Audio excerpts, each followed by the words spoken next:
Cette première journée de formation sur le droit OHADA a connu son début par le mot d'ouverture du coordonnateur du Centre d'études et de promotion de l'OHADA, Maître Landry Mpongo, avant les différents exposés des intervenants sur la présentation de l'OHADA et ses normes exploitées par Maître Nteti Kambakata et les sûretés de l'OHADA explicitées par Maître Tony Mwaba. Le premier intervenant a fait savoir que l'OHADA, comme étant une organisation internationale, a été créée le 17 octobre 1993 avec le concours des 14 États africains qui ont signé le traité pour mettre en place les institutions, conseil de ministres, le secrétariat permanent et la cour commune, bien avant l'adhésion de la RDC le 7 février 2010. Dans son aspect normatif, Maître Tentika a souligné que les traités, l'acte uniforme, les décisions et règlements du Conseil de ministres, la jurisprudence et les avis de la Cour commune de la justice et d'arbitrage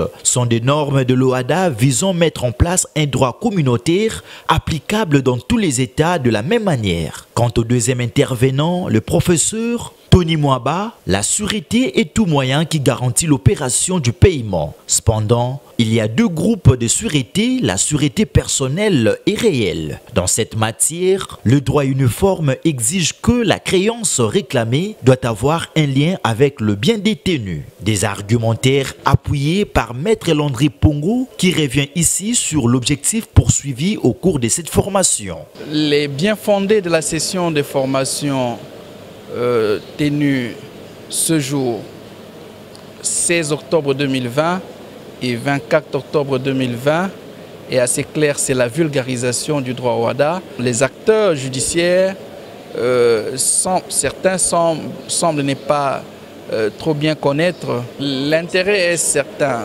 c'est que aujourd'hui nous sommes dans une nouvelle dynamique de l'OHADA et comme le disait le roi Louis XIV, un homme mal informé a le droit de mal raisonner. Mais le juriste n'a pas le droit de mal raisonner. C'est la sentinelle de la société. Il est censé connaître les normes en vigueur et les mettre en pratique. Il y a lieu de noter que la deuxième séance de cette formation est programmée le samedi 24 octobre prochain.